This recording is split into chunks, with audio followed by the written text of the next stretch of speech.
Donc dans cette première série de vidéos, on va voir comment réaliser les présentations à l'échelle sur AutoCAD. Donc j'ai pris exemple ici sur les plans Lépin. Et donc ici on est dans l'objet, donc dans l'onglet objet tout en bas à gauche, donc dans notre espace de dessin. Pour réaliser ici mes présentations, eh bien la première chose que je vais faire, c'est aller dans présentation 1, juste en bas ici de l'écran, dans cet onglet.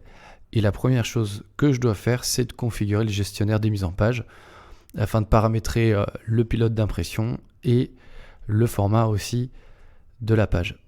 Donc pour ça, je vais réaliser un clic droit directement sur présentation, gestionnaire des mises en page.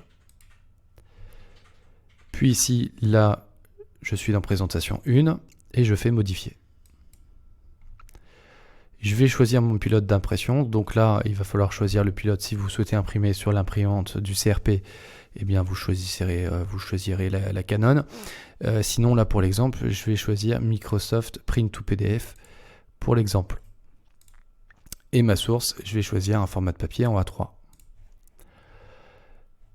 Le reste ici, on ne touche à rien. L'échelle du tracé, c'est échelle 1,1. Je rappelle ici que du coup, on est sur 1 mm pour une unité, c'est-à-dire que si je dessine un trait qui fait 1 sur AutoCAD dans mon objet, pour la présentation, lui, ça vaut 1 mm ici dans la présentation. Donc c'est pour ça qu'il va falloir qu'on fasse attention. Quand on va spécifier le facteur d'échelle pour la mise à l'échelle, eh bien on convertira ce facteur d'échelle en fonction de votre unité de dessin. Si j'ai dessiné en mètres, eh bien dans ma présentation, vu qu'elle est en millimètres, il va falloir que je modifie ce facteur en fonction de l'unité. Au niveau de l'attribution des plumes, ici, je vais basculer ici en monochrome, puisqu'on imprime toujours les plans en monochrome. Je vais tracer les épaisseurs des lignes ici dans l'option du tracé, et je vais conserver le reste comme ça, et en format ici paysage. Et je valide. Donc ça, c'est vraiment la première chose à faire avant de configurer quoi que ce soit ici sur l'espace papier, c'est de commencer par ce travail pour obtenir ici le format de ma feuille A3. Alors là, je vais venir supprimer directement la fenêtre ici qui me permet de visualiser mon objet.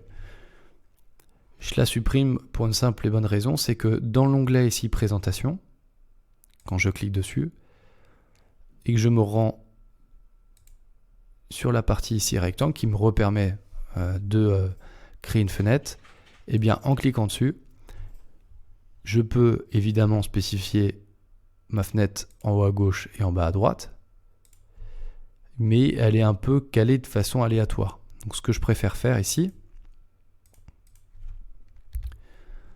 un petit truc et astuce, c'est que quand je clique sur rectangle, au lieu de spécifier mon premier point en haut à gauche et mon deuxième point en bas à droite, je vais directement appuyer et cliquer sur Entrée.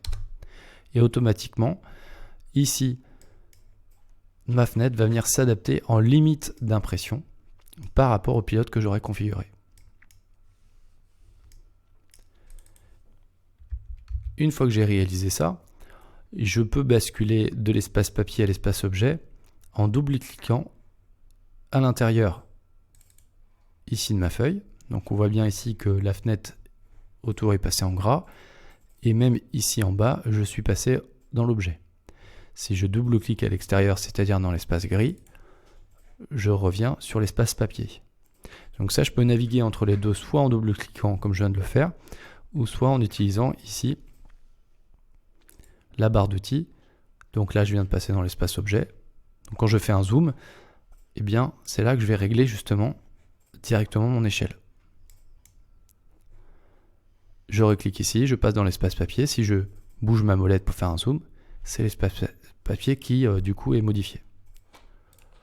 Donc moi je vais passer dans l'espace objet et ce que je vais faire, c'est que je vais aller voir un tableau que vous avez dans les supports et dans ce tableau là, je vais regarder l'échelle d'impression. Donc moi je suis en 3 et ce que je souhaite faire, c'est faire une impression à l'échelle 1/50e. Mon unité de dessin ici, eh bien, si elle est en millimètres, le facteur, eh bien, il sera exactement le même. Si je divise 10 par 1, j'obtiens 10. La même chose pour, par exemple, 1 divisé par 5, j'obtiens 0,2. Mais comme j'ai dessiné en mètres, le facteur d'échelle va être modifié puisque l'unité n'est pas la même. Donc moi, ce que je veux, c'est imprimer à l'échelle 1/50 avec une unité de dessin dans mon objet qui est en mètres. Donc je vais utiliser cette colonne-là. Donc je descends dans mon tableau, je vois mon échelle 1/50 et mon facteur d'échelle, lui, sera de 20.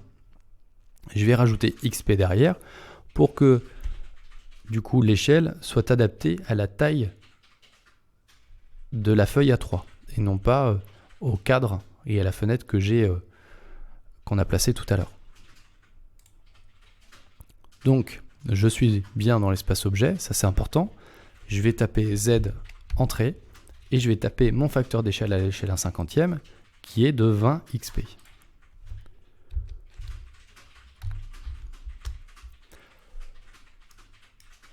Et voilà, je viens de faire une mise à l'échelle, vous avez vu, ça fait un léger zoom en avant. Donc là, je suis sur mon plan de l'étage. Je pourrais très bien faire la même chose pour le plan du rez-de-chaussée. On vient de voir que ça se met automatiquement. Je peux, si je souhaite, replacer mon plan à l'intérieur dans l'espace. Par exemple, si j'ai un cartouche en bas à droite. Et si je fais malheureusement, et si je bouge ma molette, eh bien je perds ce facteur d'échelle. Donc attention à ne pas bouger la molette, à simplement cliquer dessus pour activer le pan, sans forcément bouger la molette et perdre justement ce facteur d'échelle. Donc là je viens de le perdre, je retape Z entrée.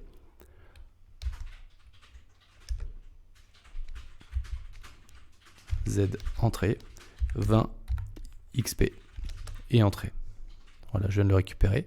Je vais repasser directement dans l'espace papier, ici, et on voit que quand je fais le zoom, je suis bien du coup dans mon espace papier et puis objet. Alors j'ai la possibilité, si je le souhaite, de verrouiller, c'est-à-dire de ne pas avoir la possibilité de modifier cette échelle. Tout simplement en cliquant sur la fenêtre ici, j'ai un petit cadenas qui apparaît en bas à droite et je peux verrouiller ma fenêtre. Et donc si je passe dans l'espace objet, eh bien je n'ai plus la possibilité de modifier mon zoom. Donc ça peut être bien pour sécuriser justement ma présentation et éviter de faire des erreurs et de modifier mon échelle. Une fois que j'ai fait ça, eh bien je vais cliquer droit sur présentation, je vais renommer ma présentation, ça c'est important pour bien s'y retrouver. Et donc je peux taper vue en plan, ici donc premier étage.